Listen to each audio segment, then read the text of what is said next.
주로 세 글자였습니다. 무슨 억수탕, 드라마 제목도 있었죠. 무슨 탕으로 끝나는 게 옛날 동네 목욕탕의 일반적 특징이었죠.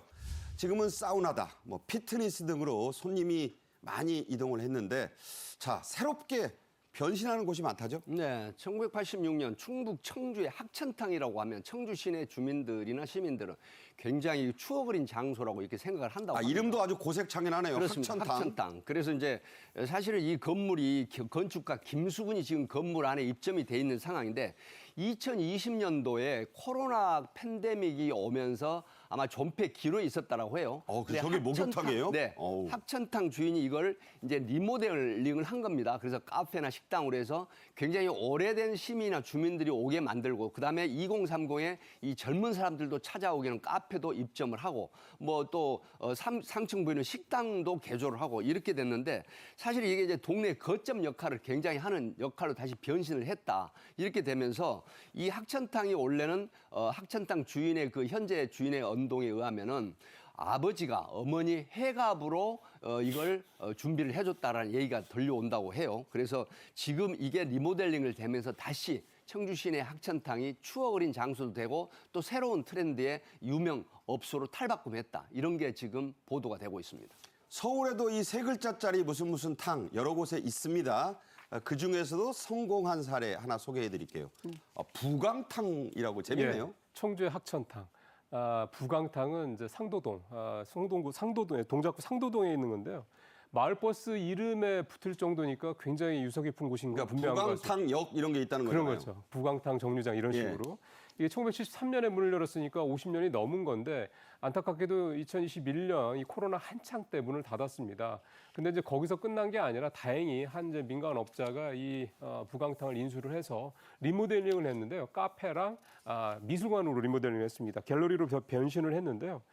이 부광탕 대표의 말이 참 멋집니다. 이를테면 과거에는 목욕탕이 일반 대중들이 모이는 그런 공간이었는데 지금은 이 부광탕이 목욕은 하지 않지만 동네 주민들 또 외부 사람들이 모여서 커피라 또 예술 감상을 통해서 함께 모일 수 있는 그런 공간으로 좀 변모를 했다라고 얘기를 좀 하고 있습니다. 그러니까 저 안에서 무슨 도예도 배우시고 전시도 하고. 그렇죠. 그러니까 이제 부광탕은 남아 있는데 목욕만 안 한다. 공간이 이렇게 이동을 한 거죠. 그러면서 이제 그 동네 사랑방 역할도 하고 외부에서 온 분들한테는 뭐 관광 명소 뭐 이를테면 상도동을 상징하는 그런 것으로 이제 재변신했다는 게 의미가 있는 건데 이게 문제는 이제 이렇게 변신한 거에 대해서 동네 주민들이 옛날에 목욕탕 생각하시면서 좀 서운하실 텐데 굉장히 만족해 하신다고 합니다. 다행인 거죠. 임종훈 평론가도 다닌 탕이 있어요? 저는 면단위에 살아가지고요. 그런 데는 탕이 없습니까? 탕이 없고 읍까지 나갔어야 됐죠. 참 또 목욕탕 없는 동네에 사셨군요. 네. 자, 이런 옛날 목욕탕들의 다양한 변신 또 성공에는 이른바 뉴트로의 컨셉. 이게 이제 새로운 리트로. 리트로는 옛날로 간다는 건데요. 이게 새롭다. 이 말을 결합시킨 컨셉이 있습니다. 여기에 열광하는 젊은 층의 관심. 이게 큰 몫을 했다고요? 그러니까 우리가 레트로 말씀하신 레트로 얘기를 잘하는데 레트로는 그냥 옛것에 대한 어떤 향수 쪽의 개념이 강하고 뉴트로는 옹고지신이라고 생각하면 딱 맞겠더라고요. 옛것을 익혀서 새롭게 현대에 맞게 이렇게 판단하고 깨닫는 거, 그다음에 뭔가 변모하는 거 이게 이제 뉴트로인데 요즘 MZ 세대들이 딱 좋아하는 그런 거죠. 그러니까 앞서 이제 부광탕 얘기도 하고 학천탕 얘기도 우리가 했습니다만은 이 목욕탕이라는 곳이 공간적인 위치를 살펴보면은요 이게 사람들이 많이 다니는 데 있거든요. 항상 흠진 데 있는 게 아니고 그러다 보니까. 여기에 이 목욕탕으로 하다가 목욕탕이 이제 뭐 일단 폐업을 하고 다른 뭘로 바뀔 때 상가로 쓰기 참 좋은 공간에 위치해 있다는 거예요. 지금 바닥에 보니까 옛날 그 오징어 게임 같은 탐도 그려놨네요. 예, 그러니까 이런 식으로 공간의 어떤 중요성이 있는 데다가 이런 공간이 그리고 과거에 있는 그런 어떤 것들을 앞서 말씀드린 뉴트로 감성으로 그러니까 아예 없애버리고 다 이제 뭐 무너뜨린 게 아니라 그거를 잘 이렇게 리모델링을 하는 거죠. 그래서 요즘 젊은 사람들도 뭔가 이렇게 좀 매력을 느낄 수 있게 만든 이런 부분들 때문에 또 여기에다가 단순히 뭔가를 파는 공간만 아니라 뭐 갤러리라든가 미술관 이런 식으로 어떤 문화적인 공간으로 이렇게 색깔을 더 입힘으로써 훨씬 더 좀 젊은 사람들뿐만이 아니라 뭐 예전의 추억에 대해서 그 생각을 갖고 있는 모든 분들한테도 좀 다가갈 수 있는 굉장히 좋은 공간으로서 완전히 좀 새로운 변모를 했다. 이게 참 의미가 있다는 생각이 좀 듭니다. 네. 서울 중심부에 소격동이라는 곳이 있어요. 여러분 여기 가면 이상한 그 높은 탑이 하나 서 있습니다. 목욕탕이 있던 곳이란 상징이 그 굴뚝이 있으면 거기 목욕탕이 있다는 거예요. 이거 지금 철거를 해야 되는데 이 돈이 또 만만치 않게 들어서 주인이 고민하는 곳. 그래서 여러분 이 지방 가시다가 그 굴뚝 보시면 아 저기 목욕탕이 있었나 보다 이렇게 생각하시면 됩니다. 일제시대부터 이게 시작을 했어요. 1세기의 역사를 자랑하는 목욕탕도 전국에 여럿 있습니다. 그중에 경주에 또 아주 특이한 곳이 있다고요? 네, 뭐 뉴트로, 네트로가 목욕탕 그 토크를 하면서 나오니까 참 옛날 그 생각이 새록새록 납니다. 우리 백 교수님은 저는 읍에 살았기 때문에 목욕탕을 다녔었거든요. 가까운 데 있었거든요. 그때 요금 기억나세요? 기억은 좀 가물가물합니다. 네. 뭐 극장이 이제 그 짜장면이라든가 극장이 5원 뭐 몇십 원 할 때인데 지금 방금 말씀하신 곳이 경북 경주의 1925 간포 1925라는 곳인데 그러니까 1925년에 세워졌던 건가요? 이 목욕탕이 100년쯤 되는 건데 야. 아마 30년 전부터 방치됐다고 합니다. 그래서 이제 도시 재생의 어떤 변환점으로 해가지고 새로운 그런 어떤 트렌드의 이 소위 말하면 경주 간포 바닷가에 이 카페를 지었는데 이게 사실은 굉장히 지금 많은 사람들로부터 이 인기를 얻고 있다라고 해요. 지금 자막에도 나오지만 앵커스토어, 소위 거점 공간. 방송 앵커가 아니에요. 네, 예. 지역 주민들의 이런 어떤 만남의 장소 내지는 외지에서 오는 관광객들의 명소처럼 카페가 지금 활용이 되고 있다라는 거죠.